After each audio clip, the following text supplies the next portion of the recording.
എല്ലാവർക്കും നമസ്കാരം. നമ്മുടെ പുതിയ ഒരു വീഡിയോയിലേക്ക് കടക്കും. ബ്രഹ്മവിദ്യ പഞ്ചകത്തിനെ സംബന്ധിക്കുന്ന കാര്യങ്ങളാണ് നമ്മൾ സംസാരിച്ചുകൊണ്ടിരിക്കുന്നത്. അപ്പോൾ എന്താണ് ബ്രഹ്മവിദ്യ എന്നും അല്ലെങ്കിൽ നമ്മുടെ ഉള്ളിലെ ആ ശക്തിയെ ഒന്ന് തിരിച്ചറിയാനുള്ള യോഗ്യത നേടാൻ വേണ്ടിയിട്ടുള്ള പരിശീലനം ആണ്. നമ്മുടെ ഉള്ളിലും ഈ പ്രപഞ്ചം മുഴുവൻ നിറഞ്ഞു നിൽക്കുന്ന ശക്തി, ഈശ്വരൻ അല്ലെങ്കിൽ ദൈവം, അതെന്താണ് എന്നതിനെക്കുറിച്ചുള്ള ഒരു ഒരു ചർച്ച അല്ലെങ്കിൽ ഒരു ഒരു ഒരു പഠനമാണ് നമ്മൾ ചെയ്തുകൊണ്ടിരിക്കുന്നത്. അപ്പോൾ അതിൻ്റെ അകത്ത് നിങ്ങൾ തരുന്ന നിർദ്ദേശങ്ങളും നിങ്ങളുടെ അഭിപ്രായങ്ങളൊക്കെ സന്തോഷത്തോടെ സ്വീകരിക്കുന്നു. ഒപ്പം കഴിഞ്ഞ ആഴ്ച എനിക്കൊരു ഭയങ്കര ഇഷ്ടപ്പെട്ട ഒരു അഭിപ്രായം ഒരാൾ പറയുകയുണ്ടായി. കാരണം എൻ്റെ ഒരു വലിയ സുഹൃത്താണ്, നല്ലൊരു പ്രഭാഷകനാണ്, നല്ല അറിവുള്ള ആളാണ്, ഒരു പുരോഹിതനാണ്. അപ്പോൾ പറഞ്ഞ്, എൻ്റെ സഹോദര, വെറുതെ എന്തിനാ ഈ ബ്രഹ്മവിദ്യാ പഞ്ചകമൊക്കെ നിങ്ങളെടുത്ത് വെറുതെ ഇങ്ങനെ കളി ആക്കുന്നത് എന്ന് ചോദിച്ചുകൊണ്ടൊരു നല്ലൊരു കമൻറ്റ്. അപ്പോൾ അദ്ദേഹം തിരക്കായിരുന്നു, ഇങ്ങനെ പറഞ്ഞ് അങ്ങ് പോയി. ഞാൻ തിരിച്ചു മറുപടി പറയാനും പറ്റിയില്ല. അപ്പം ആദ്യം തന്നെ ആ അദ്ദേഹത്തിന് വേണ്ടിയിട്ടുള്ള ഒരു ചെറിയ മറുപടിയോടുകൂടി ആട്ടോ നമ്മുടെ ഇന്നത്തെ സത്സംഗം. ശ്രീനാരായണ ഗുരുദേവ തൃപ്പാദങ്ങൾ നമുക്ക് ഒരുപാട് കൃതികൾ തന്നിട്ടുണ്ടെന്ന് എല്ലാവരും എപ്പോഴും പറയാറുണ്ട്. പക്ഷെ സാധാരണഗതിയിൽ നമ്മളൊരു ദൈവദശകത്തിലോ അല്ലെങ്കിൽ ഒരു ജനനി നവരത്ന മഞ്ജരിയിലോ ഒക്കെ ഒതുക്കി നമ്മുടെ പ്രാർത്ഥനകൾ ഒരു സ്തോത്ര കൃതിയിലൂടെ മാത്രം കടന്നു പോയിക്കൊണ്ടിരിക്കുകയായിരുന്നു. അപ്പം അത് തന്നെയാണെങ്കിലും എന്താ ചൊല്ലുന്നെന്നുള്ള ഒരു ശരിയായിട്ടുള്ളൊരു ബോധം അല്ലെങ്കിൽ അതിൻ്റെ അർത്ഥതലങ്ങൾ, അതിൻ്റെ പദങ്ങളുടെ അർത്ഥം അറിയാമായിരിക്കും. പക്ഷെ എന്താണ് നമ്മുടെ ജീവിതത്തിലേക്ക് ഇതുകൊണ്ടുള്ള ഒരു പ്രയോജനം എന്നുള്ളത് സാധാരണക്കാർക്ക് ഇതുവരെയും മനസ്സിലായിട്ടില്ലെന്നുള്ളതാണ് എൻ്റെ ഒരു മൊത്തത്തിലുള്ള ഒരു വിലയിരുത്തൽ. കാരണം എന്താണെന്ന് വെച്ച് കഴിഞ്ഞാൽ, പ്രാർത്ഥന ചെല്ലുന്നുണ്ട് അല്ലെങ്കിൽ പ്രാർത്ഥിക്കുന്ന കാര്യങ്ങൾ അവർ മനസ്സിലാക്കുന്നുണ്ടോ എന്നുള്ളതല്ല, പ്രാർത്ഥന മനസ്സിലാകണം. എങ്ങനെ പ്രാർത്ഥന എന്തിനാണ് എന്നുള്ള ഒരു ചിന്ത, അത് ദൈവത്തെ പ്രീതിപ്പെടുത്താൻ വേണ്ടിയിട്ട് ഉള്ള ഒരു കാര്യമായിട്ട് പോകാതെ ഈ പ്രാർത്ഥന നമ്മുടെ ജീവിതമാണ്, നമ്മളെ ആരാണ് എന്ന് തിരിച്ചറിയാൻ വേണ്ടിയിട്ടുള്ള ആ ഒരു അറിവിൻ്റെ ആദ്യ ഘട്ടമാണ്. എൻ്റെ ഉള്ളിലെ സത്യത്തിനെ, ഉണ്മയെ ഒന്ന് തിരിച്ചറിയാൻ വേണ്ടിയിട്ടുള്ള ഒരു പ്രക്രിയയാണ് ഇത് എന്നുള്ള ചിന്ത പലർക്കും അറിയില്ല. ദൈവത്തെ പ്രീതിപ്പെടുത്താൻ പ്രാർത്ഥിച്ച് ഇങ്ങനെ പോകുന്ന കൂട്ടത്തിൽ ഈ സ്തോത്രകൃതികൾ ചൊല്ലി അതിൻ്റെ അർത്ഥതലങ്ങളോ അല്ലെങ്കിൽ അർത്ഥം എന്ന് പറഞ്ഞാൽ പദത്തിൻ്റെ അർത്ഥമല്ല ഉദ്ദേശിക്കുന്നത്, നമ്മുടെ ജീവിതത്തിൻ്റെ അർത്ഥം. ഈ പ്രാർത്ഥനകൾ അല്ലെങ്കിൽ ഈ ഒരു അറിവ് നമ്മുടെ ജീവിതത്തിലേക്ക്, നമ്മുടെ പ്രതിസന്ധി ഘട്ടങ്ങളിൽ, നമ്മുടെ പ്രശ്നങ്ങളിൽ ഇതൊന്ന് എങ്ങനെയാണ് ഇതിനെ ഒന്ന് ഇടപെടുത്തുക എന്നുള്ള ഒരു സാധാരണക്കാരന്, പ്രത്യേകിച്ച് നമ്മുടെ ഈ ഹിന്ദു വിഭാഗത്തിന് അതിന് യാതൊരു അറിവും ഇല്ലാത്ത ഒരു പ്രത്യേക സാഹചര്യമാണ്.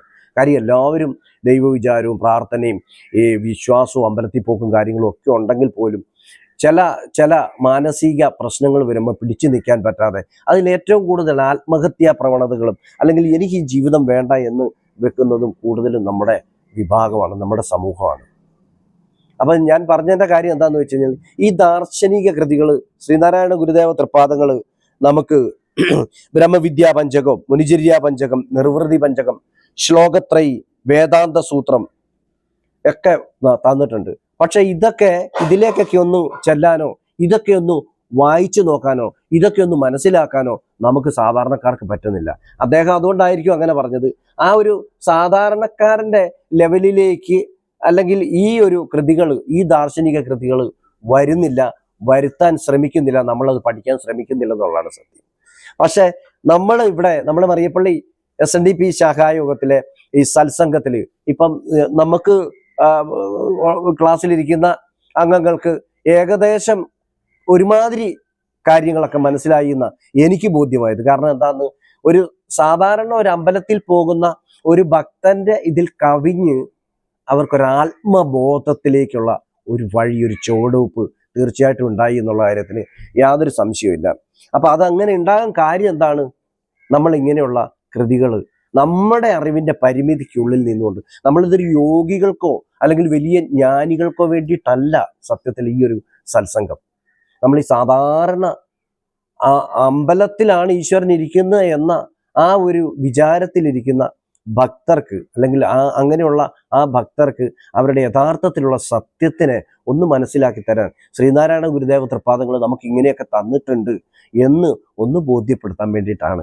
അതുകൊണ്ട് സദയം ക്ഷമിക്കുക, ഇതിൽ സഹകരിക്കുക. നിങ്ങൾ ഇങ്ങനെയുള്ള കാര്യങ്ങളെക്കുറിച്ചൊന്ന് ചർച്ച ചെയ്യാനും മറ്റുള്ളവർക്ക് വേണ്ടിയിട്ടൊരു സംഘം നമ്മുടെ ഉള്ളിൽ കിട്ടിയ ചെറിയ ചെറിയ അറിവുകളെ നമ്മൾ മറ്റുള്ളവർക്ക് വേണ്ടിയിട്ടൊന്ന് ഷെയർ ചെയ്യുമ്പോൾ തീർച്ചയായിട്ടും നമ്മുടെ അറിവ് അത് ഇരട്ടിയാക്കും.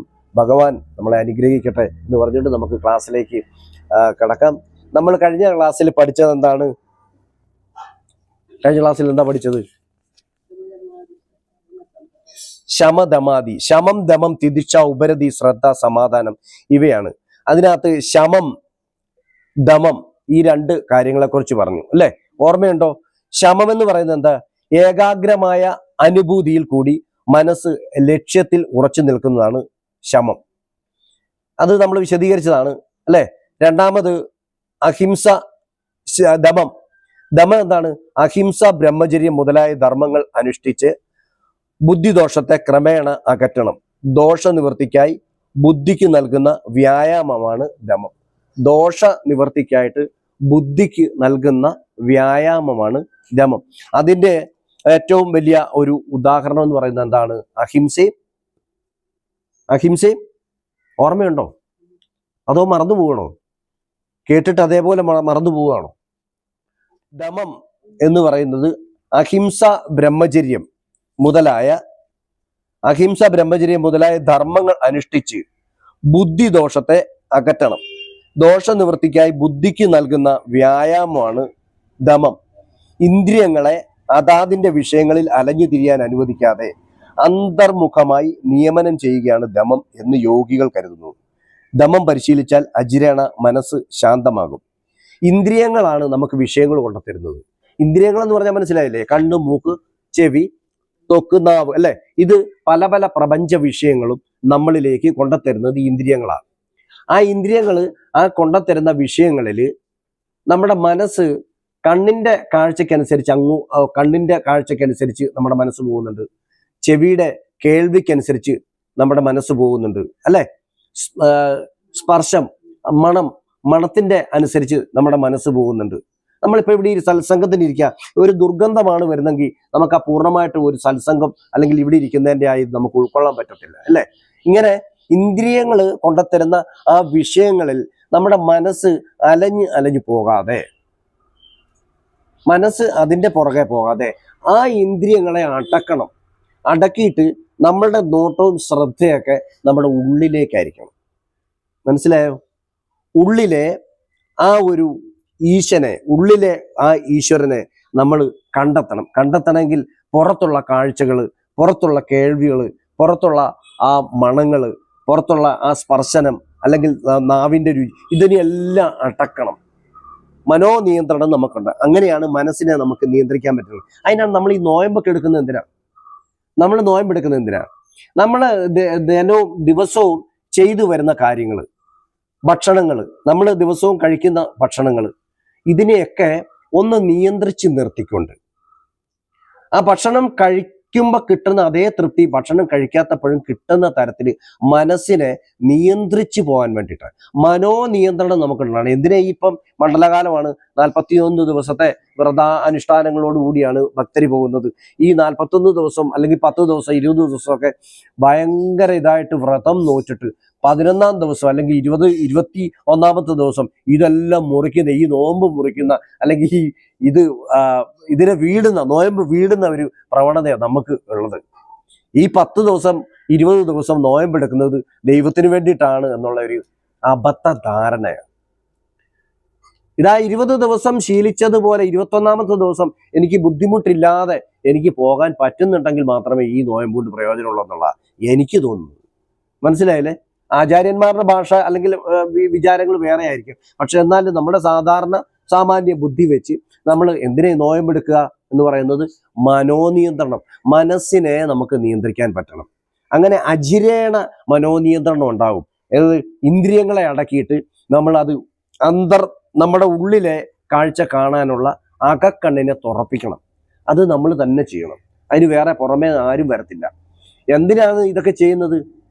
ഇത് നമുക്കൊരു പ്രതിസന്ധി ഘട്ടം വരുമ്പോൾ ഓടി അലച്ച് നമ്മൾ പല സ്ഥലത്ത് അലഞ്ഞു പോകാതിരിക്കാൻ, അതായത് തത്വമസിയുടെ പൊരുള് ശബരിമല ഭക്തർക്ക് അവിടെ എല്ലാ വർഷവും അവർ കാണുന്നുണ്ട് തത്വമസി. അതിന്റെ പൊരുള് അറിഞ്ഞില്ല എങ്കിൽ ഒരിക്കലും ആ ഒരു ഭക്തൻ കുറെ വർഷം നടന്നു എന്നുള്ളതല്ലാതെ ഒരു പ്രയോജനമില്ല. ഇതുപോലെ തന്നെയാണ് നമ്മൾ ഓരോരുത്തരും അനന്തമായിട്ടുള്ള ആ ശക്തിയായിട്ട് നടക്കുന്നവരാണ്. നമ്മുടെ ഉള്ളിലെ ആ ചൈതന്യത്തിനെ നമ്മളൊന്ന് തിരിച്ചറിഞ്ഞില്ല എങ്കിൽ നമ്മുടെ ഈ ജന്മം തന്നെ പാഴാണ്. ഈ ജന്മം തന്നെ നമുക്ക് പാഴാണ്.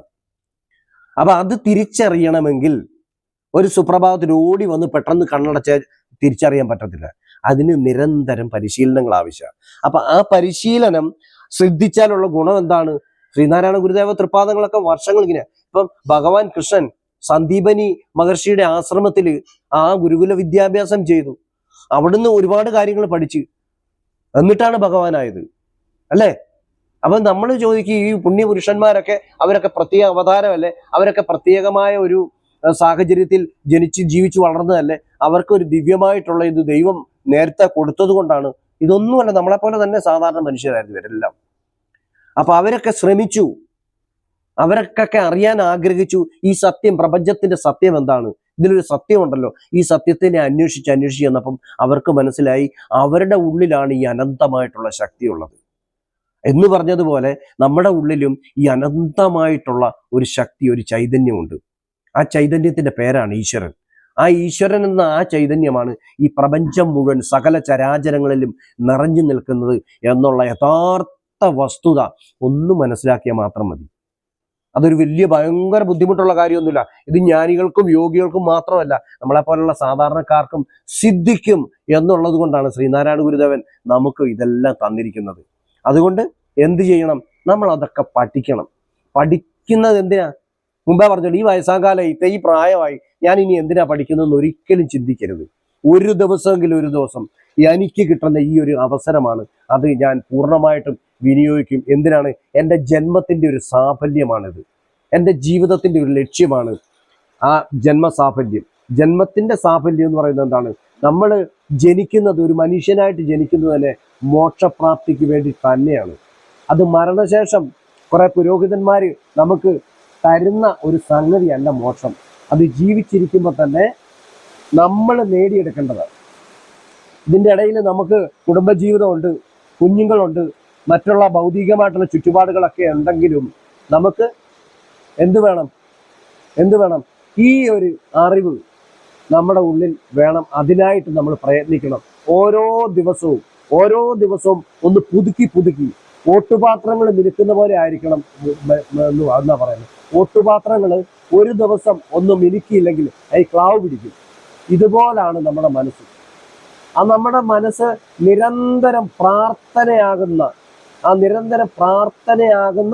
ആ മരുന്നിട്ട്, അല്ലെങ്കിൽ ആ കെമിക്കലിട്ട് നല്ലോണം നമ്മുടെ മനസ്സിനെ തേച്ച് മിനുക്കണം. ആ മിനുക്കി കഴിയുമ്പോൾ അതിൻ്റെ യഥാർത്ഥത്തിലുള്ള വെളിച്ചവും പ്രകാശവും നമുക്ക് അനുഭവിക്കാൻ പറ്റും നമ്മുടെ ജീവിതത്തിൽ തന്നെ. ഇത് സത്യമായിട്ടുള്ള കാര്യമാണ്. അതിന് ഒരുപാട് വർഷം തപസ്സിരുന്ന് നമുക്ക് ഭഗവാൻ പറഞ്ഞു തരുന്ന കാര്യങ്ങളാണ്. അത് നമ്മളൊന്ന് മനസ്സിലാക്കിയാൽ മാത്രം. ഇതിനെക്കുറിച്ചാണ് നമ്മൾ പറഞ്ഞത്. ശമം, ദമം, ഉപരതി, തിദിക്ഷ, എന്താണ്, ശ്രദ്ധ, സമാധാനം, ഇവയാണ് 6 ഇത്. അപ്പം അഹിംസയെ കുറിച്ചും ബ്രഹ്മചര്യത്തിനെ കുറിച്ചും നമ്മൾ കഴിഞ്ഞ ക്ലാസ്സിൽ പറഞ്ഞു.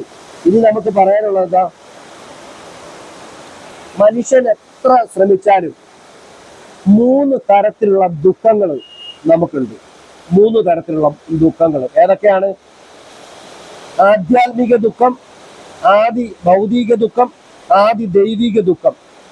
ശരീരത്തിനുണ്ടാകുന്ന രോഗാദിയാണ് ആധ്യാത്മിക ദുഃഖം. ശരീരത്തിനുണ്ടാകുന്ന രോഗാദികൾ, സാധാരണ വരുന്ന രോഗാദികളാണ് ആധ്യാത്മിക ദുഃഖം.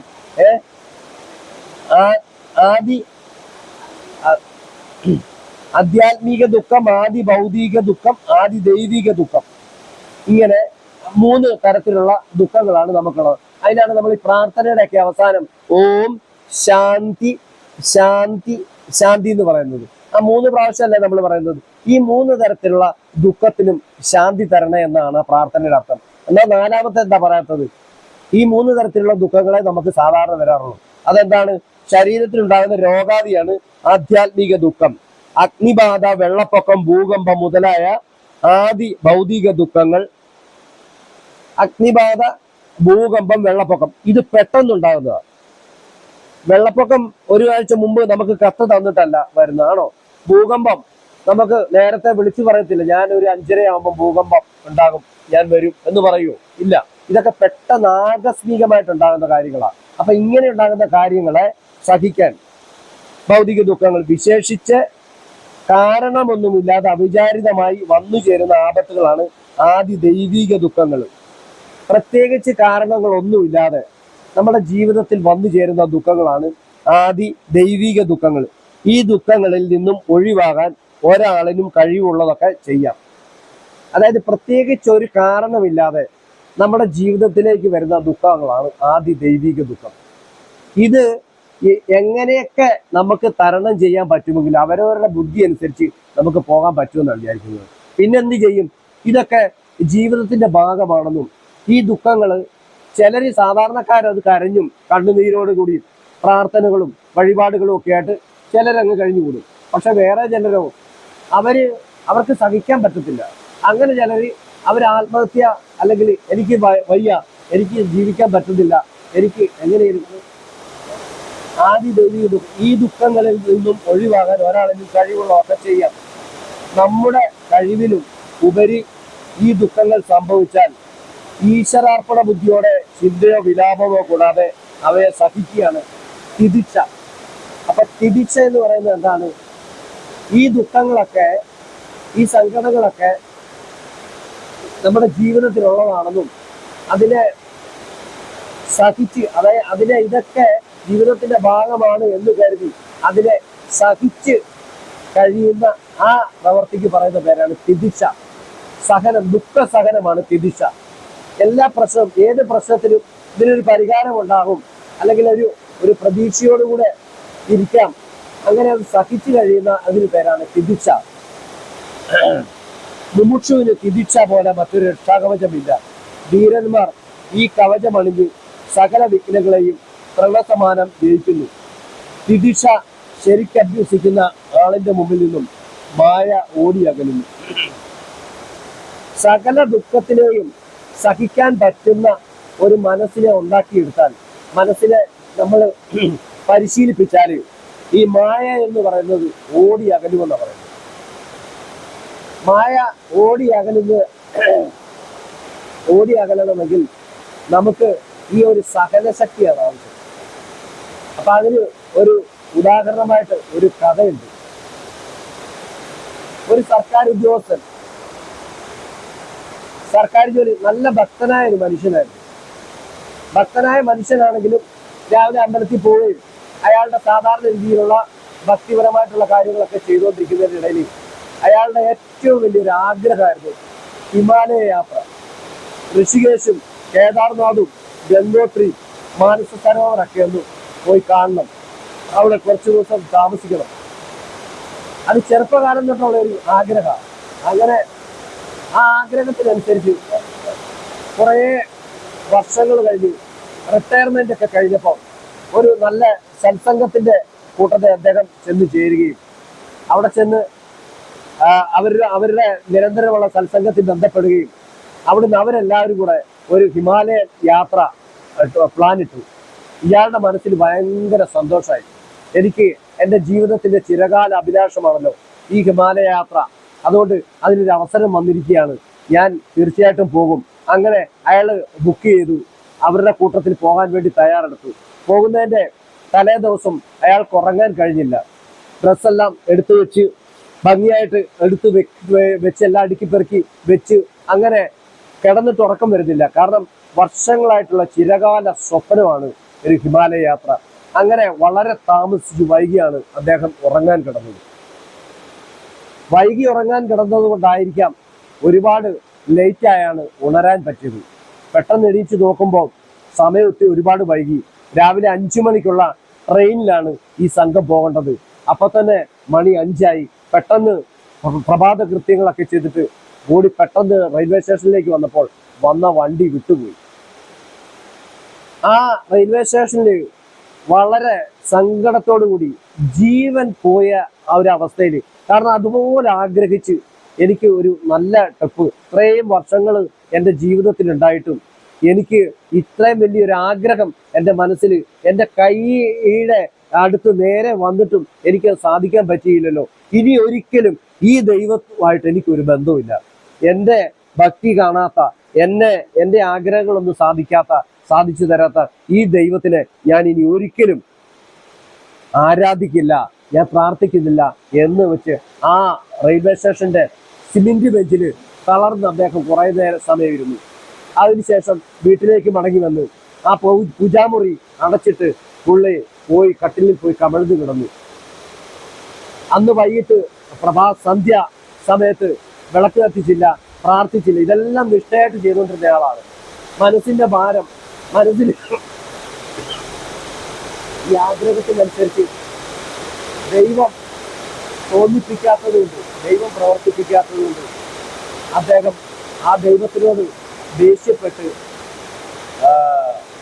അന്ന് പ്രാർത്ഥന ഒന്നും നടത്തിയില്ല. പിറ്റേ ദിവസം രാവിലെ പത്രം വന്നു. അദ്ദേഹം പിറ്റേ ദിവസം രാവിലെ ഈ പൂജാമുറിയിൽ ഒന്ന് കയറുകയോ പ്രാർത്ഥിക്കുകയോ ഒന്നും ചെയ്തില്ല. വർദ്ധിച്ച ആ ദേഷ്യം ദൈവത്തിനോട് ഉണ്ടായി. അങ്ങനെ മൂന്നാമത്തെ ദിവസം രാവിലെ എഴുന്നേറ്റപ്പോൾ പത്രം വന്നു. അദ്ദേഹം പത്രം തിരിച്ചു മറിച്ച് നോക്കുന്നു. മനസ്സ് വല്ലാതെ അസ്വസ്ഥമാണ്.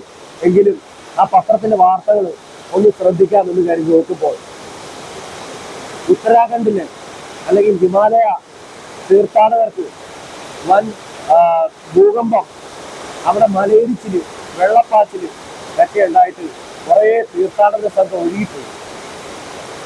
അദ്ദേഹം ഈ വാർത്ത കണ്ട് ഞെട്ടി പെട്ടെന്ന് തന്നെ അയാൾ ആ തീർത്ഥാടക സംഘത്തിന്റെ ഓഫീസിലേക്ക് വിളിച്ച് ചോദിച്ചപ്പോൾ നമുക്ക് ഇവിടുന്ന് പോയ ആൾക്കാര് ഒക്കെ ഉള്ളതുമില്ല, എല്ലാ ആൾക്കാരും, നമ്മുടെ ഇവിടുന്ന് പോയ എല്ലാ ആൾക്കാരും ഒഴുകിപ്പോയി സാറേ എന്ന് പറഞ്ഞുകൊണ്ട് അവിടുന്ന് ഒരു അറിയിപ്പ് കിട്ടി. അയാള് ഓടി പൂജാമുറിയുടെ വാതിലിൽ വന്ന് അവിടെ സാഷ്ടാംഗം വീണ് ആ ദൈവത്തിനോട് മാപ്പ് പറഞ്ഞു. ചില കാര്യങ്ങൾ എങ്ങനെയാണ് നമ്മുടെ ജീവിതത്തിൽ നമുക്ക് പോസിറ്റീവായിട്ടുള്ള കാര്യങ്ങൾ വന്നില്ലെങ്കിൽ നമ്മുടെ വിശ്വാസം പെട്ടെന്ന് നഷ്ടപ്പെടും. നമ്മുടെ ഈ ദൈവത്തിനോടുള്ള ആ വിശ്വാസം പെട്ടെന്ന് നഷ്ടപ്പെടാൻ കാരണം എന്താണെന്നറിയും, നമ്മുടെ ഈ കാര്യം സാധിക്കാതെ വരുന്നതുകൊണ്ടാണ്. അപ്പം കാര്യം സാധിക്കുന്നില്ലെങ്കിലും ദൈവം നല്ലത് മാത്രമേ ചെയ്യൂ, എൻ്റെ ദൈവം എനിക്ക് നല്ലത് മാത്രമേ ചെയ്യൂ എന്നുള്ള ഉറപ്പ്, ഒരു നല്ല വിശ്വാസം, ഉറപ്പുള്ളൊരു വിശ്വാസം നമുക്ക് നമ്മുടെ ജീവിതത്തിൽ വേണമെന്നുള്ളതാണ് ഈ കഥയിൽ നിന്ന്. അപ്പൊ ഈ ബ്രഹ്മവിദ്യാപഞ്ചകം പഠിക്കുന്ന, അല്ലെങ്കിൽ നമ്മുടെ ഉള്ളിൽ ഈശ്വരനെ തിരിച്ചറിയാൻ പഠിക്കുന്ന ഓരോ വിദ്യാർത്ഥിയും, ഓരോ ഭക്തരും, ഓരോ സത്സംഗികളും ഓർക്കേണ്ട ഒരു വലിയ കാര്യം എന്താണെന്നറിയോ, ശരിയായിട്ടുള്ള ഉറപ്പായിട്ടുള്ള ഒരു വിശ്വാസം നമുക്ക് നമ്മുടെ ജീവിതത്തിൽ ഉണ്ടായിട്ടുണ്ട്. ആ വിശ്വാസത്തിലേക്ക് നമ്മളെ നടത്തട്ടെ, നയിക്കട്ടെ എന്ന് പറഞ്ഞുകൊണ്ട് നമ്മുടെ ഇന്നത്തെ ഈ സത്സംഗം നമുക്ക് സമാപിപ്പിക്കാം. പ്രകൃതിയുടെ പ്രതികൂലമായിട്ടുള്ള സാഹചര്യങ്ങളൊക്കെ ഉള്ളതുകൊണ്ട് ഭയങ്കരമായി ശക്തമായിട്ടുള്ള മഴയുണ്ട്. അപ്പം അതുകൊണ്ടൊക്കെ നമുക്ക് ഇന്നത്തെ ഒരു സത്സംഗം അല്പസമയം നേരത്തെ നിർത്താൻ, അടുത്ത ക്ലാസ്സിൽ നമുക്ക് വീണ്ടും കാണാം എന്ന് പറഞ്ഞുകൊണ്ട് നിങ്ങൾക്കെല്ലാം ഭഗവാന്റെ അനുഗ്രഹം ഉണ്ടാകട്ടെ. നിങ്ങളെല്ലാം ശ്രീനാരായണ ഗുരുദേവ കൃപാദങ്ങളുടെ അനുഗ്രഹ ആശിസ്സുകൾ ഉണ്ടാകട്ടെ എന്ന് പ്രാർത്ഥിച്ചുകൊണ്ട് ഇന്നത്തെ സത്സംഗം നമുക്ക് സമാപിക്കാം.